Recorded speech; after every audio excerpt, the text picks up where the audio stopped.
Oiê, pessoal! Espero que todos estejam bem. Bem-vindos e bem-vindas a mais uma aula. Hoje eu vou falar um pouco de Shell Script, né? Então, vamos logar aqui. Um script shell é basicamente um arquivo com várias sequências, uma sequência de comandos em que você pode disparar a qualquer momento. Disparar com um gatilho, por exemplo. Então, vamos criar um de exemplo aqui. Eu vou utilizar o editor de texto próprio do Bash, chamado Nano, que eu achei ele um pouquinho mais simples. O nome do nosso script vai ser script Nano. Bom, se a gente colocar só um ls aqui e depois executar, em muitos bashes ele não vai funcionar. Então, mesmo que tenha a extensão .sh, como a gente já sabe, o Linux ele não precisa de extensão, ele já analisa o que tem dentro do arquivo e assume qual é aquele tipo de arquivo, né? Se a gente colocar um ls aqui, tem algumas versões que o sistema vai ler isso só como um recado, como se a gente colocasse uma ação, um texto normal. Então, para que a gente garanta que o sistema interprete isso como um comando, um arquivo executável, a gente tem que colocar um hashtag, exclamação, /bin, /bash no começo de todo o nosso script. Se a gente der um enter, aqui no Nano a gente salva com Ctrl O, enter, para sair Ctrl X. Agora, para a gente poder, vamos ver se criou o arquivo ali. Para a gente poder executar o arquivo, lembra na aula de permissão, onde o arquivo precisa ter a permissão X para executar. No caso, ele não tem nenhum, então nenhum tipo de usuário pode executar esse comando como um script. Se a gente tentar executar ele, para executar um script é só colocar ponto, barra e do script. Script. Ponto, barra, nome do script. Script.sh.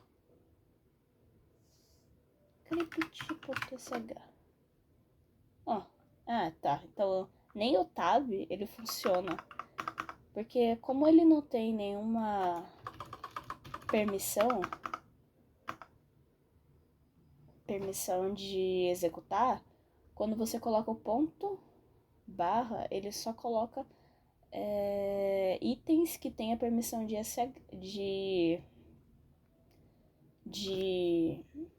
executar, né, com um xizinho. Então, por isso que aqui aparece o diretório, que lá em cima vocês podem ver que aparece xizinhos na permissão diretório. Essa lista de compras, por algum motivo, eu deixei com o usuário dono com x, com uma permissão de executar. E esses diretórios ocultos, você pode ver eles. O diretório oculto é todo diretório que começa com ponto. Diretório ou arquivo oculto. Então, se você der um cd ponto, como se fosse entrar nesse diretório e dar um tab, você consegue ver os diretórios ocultos. Geralmente, eles são de configuração do usuário, do sistema, etc. Mas voltando, a gente tem que dar permissão de executar para o script. Então, a gente vai com o comando chmod. O usuário, meu usuário dono do arquivo que eu quero colocar, a permissão de executar, que é o xizinho, e qual arquivo? O arquivo que a gente acaba de criar. Vendo agora, vendo agora, a gente tem permissão para executar esse arquivo. Setinha para cima você acessa seus comandos anteriores. Vê se executa. executou. É a mesma coisa como se eu tivesse vindo aqui dentro de um alias. Mesma coisa. Só muda a corzinha por causa da configuração do interna de coresinhas. Muda, mas é só corzinha, não muda nada. Vamos testar outro comando. Vamos tentar pintar uma coisa na tela. Para você imprimir coisas na tela, a gente pode usar o comando echo. Geralmente, por boas práticas, a gente coloca aspas. Então, se ele colocar um oi, ele vai imprimir um oi. Mas, se eu não me engano, ele também aceita sem aspas. Oi. Se tratando de scripts, é melhor você colocar textos entre aspas, só por boas práticas. Agora, indo dentro do nosso script, a gente também pode pedir para ele imprimir coisa na tela. Alô, bem-vindos.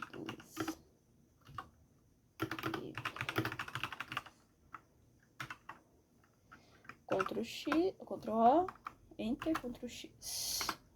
Imprimindo. Não executando. Ele executou bonitinho. A gente também pode... A gente basicamente pode colocar qualquer comando aqui dentro. Então, você pode se movimentar aqui dentro. Então, no caso, você tem que executar o script no mesmo diretório que o arquivo executável está. Por exemplo, aqui tem um diretório, cd diretório. Se a gente tentar executar o script aqui, não vai dar certo, porque ele não tá nesse script, nesse diretório.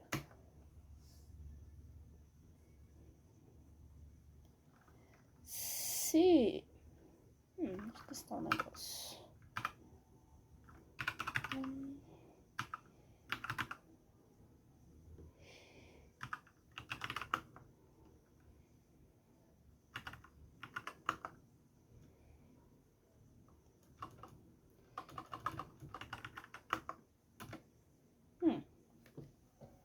Boa, mas se a gente colocar o caminho absoluto, esse ponto é só para abstrair todo o caminho que a gente está fazendo. Se a gente colocar o caminho completo, a gente pode executar em outros diretórios, mas sempre ele nunca vai ser executado em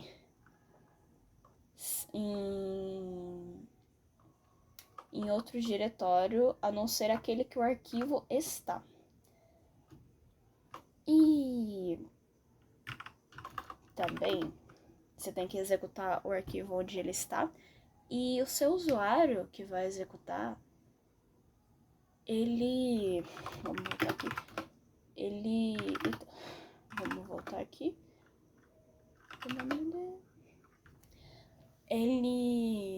O usuário que executa o arquivo executável, ele pega as permissões daquele usuário. É como se você estivesse digitando os comandos mesmo aqui. Então, se a gente for no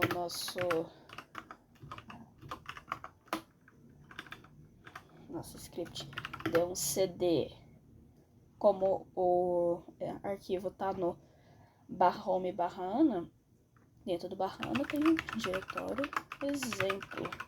E dentro do diretório exemplo a gente pode dar um touch arquivo exemplo. Ver se funcionou. Ctrl O, Enter, Ctrl X.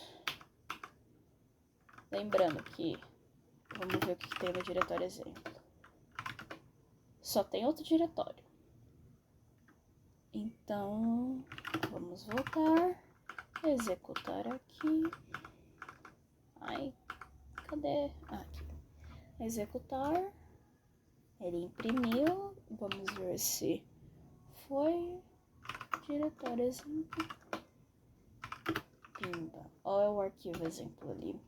E ele criou o arquivo com o usuário, o meu usuário. O usuário que disparou o script, né? Pausa. Voltando. No shell a gente também pode ter variáveis. Então, entrando no script aqui, eu vou apagar esse negócio aqui, para apagar é fácil, só backspace. A gente pode colocar variáveis, assim como qualquer outra linguagem de programação. Aqui você vai dar o nome da sua variável. Por boas práticas, sempre coloque o nome de variável com maiúsculo, assim. Vamos lá. Ana. O nome da variável. O que tem dentro da variável nome vai ter o nome Ana. E aqui a gente vai colocar um echo.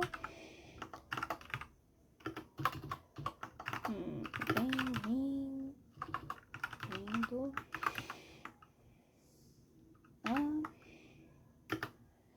Pra gente citar a variável, a gente coloca esse sinal de dinheirinho e o nome da variável. Ctrl O e Enter, Ctrl X. Ih, que trabalheira, hein?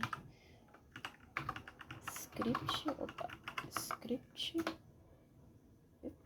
Ele também pode ler variáveis. Então a gente pode colocar ao invés de setar uma variável com nome fixo, a gente pode colocar um echo para imprimir na tela.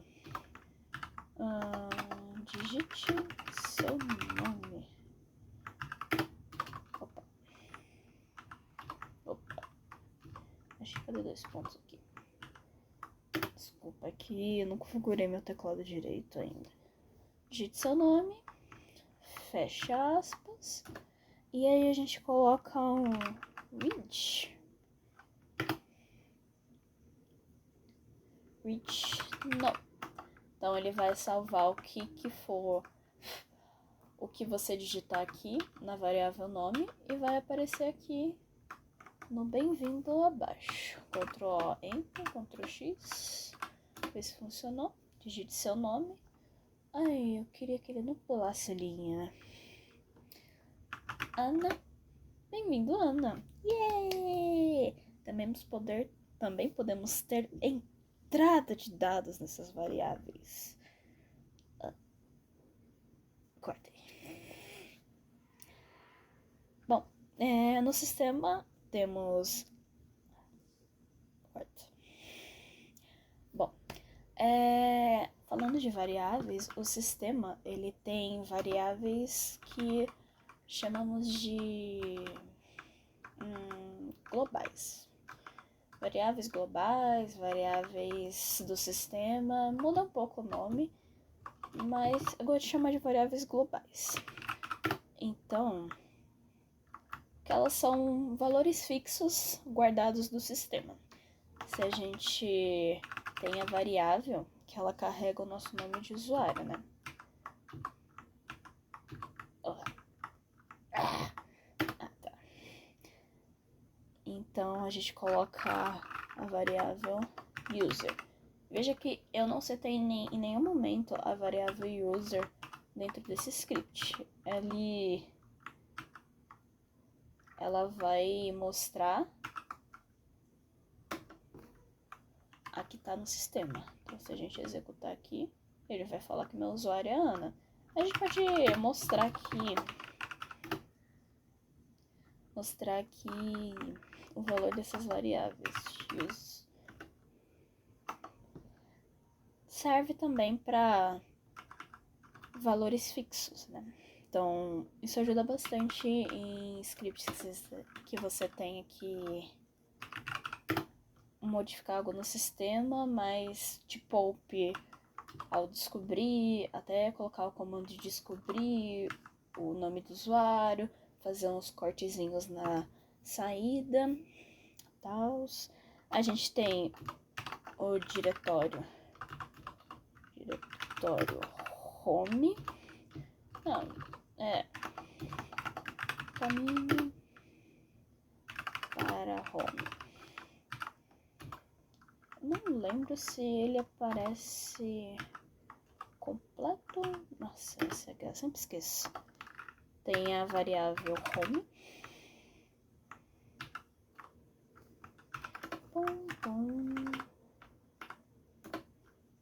Oh, boa. Que ele basicamente fala qual é o home do seu usuário atual. Se a gente mudar de usuário, por exemplo.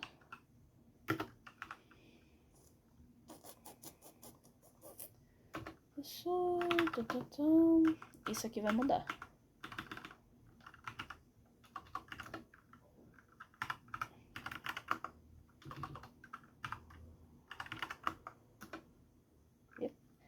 O diretório home do usuário root é o /root. Interessante. E por fim tem a variável que mostra o hostname da sua máquina. Isso é muito útil. Porque, por exemplo, se você quiser usar em um ambiente que você tem várias máquinas, o hostname ajuda bastante você se organizar entre configurações, entre várias coisinhas. Então, como é de se esperar, o nome da variável que mostra o hostname é hostname. Ctrl X. Então, o nome da nossa máquina se chama servidor. Tá?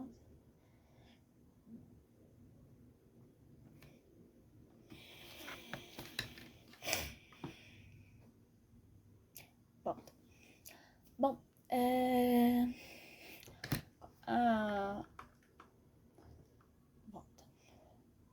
Bom, também temos estruturas condicionais, como qualquer linguagem de programação. Estruturas condicionais são basicamente... deixa eu... Foda-se. Basicamente, if, else, não sei o que. Então, eu vou criar um scriptzinho aqui. Basiquinho. Digite sua idade.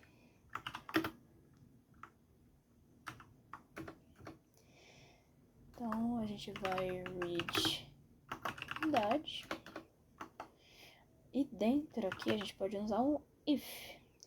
Aqui é importante ver os espaçamentos. No read sempre tem um espaço. Se você colocar assim, ele até muda a corzinha, ele não vai identificar. E aqui é importante ver que o if ele tem um espaço aqui, ele abre um colchetes, e dentro do colchetes ele abre um espaço aqui até a gente colocar mais coisa. No caso, eu vou colocar a variável idade, e para o próximo item a gente abre outro espaço. Isso é muito importante, porque eu já errei muitas vezes isso, que é besteira. Para aqui, a gente também tem operadores de igual, maior, menor, e ao invés de símbolos, como são na maioria das linguagens, a gente usa letras. Então, aqui a gente coloca um menos e um GE, porque eu quero ver se a idade que apresenta espacinho, a idade que você apresenta for maior, que é great, ou igual, que é equal, a 18 você vai ser maior de idade ou menor de idade. Aqui seria great equal. Então a gente tem várias abreviações aqui. Eu vou deixar as abreviações aí na descrição para vocês poderem ver. Eu recomendo vocês verem o que significa, porque da primeira vez que eu vi, eu não me importei em buscar e foi bem difícil decorar cada coisa. Quando você sabe o que significa, é bem mais fácil de criar novos scripts. Então, aqui você dá um espacinho, dá um espacinho. O shell não precisa de indentação, mas eu particularmente gosto, porque me ajuda a organizar melhor o script, né? Porque pensando em aplicar isso em uma empresa, não é só você que vai dar manutenção a esse script. Então, eu considero um bom hábito. Então, se ele for maior ou igual a 18, ele vai ser maior que a idade. Se não, a gente coloca um else aqui. Eu gosto de colocar indentação, não precisa, mas é um hábito. É bom cultivar menor de idade. Bom. Vamos executar. Qual a minha idade? Eu tenho 21. Ah, certo. É uma boa também colocar, fechar o if. E adivinha como fecha o if? Isso se repete por várias estruturas de condicionais, de estruturas condicionais. Então, vamos ver. Qual a sua idade? 21. Eu sou maior de idade. Qual a sua idade? 3 anos. Você é menor de idade. Boa. Bom, eu vou ficando por aqui. Vou gravar uma parte 2 dessa aula. Espero que tenham gostado. E até outro dia. Tchau, tchau.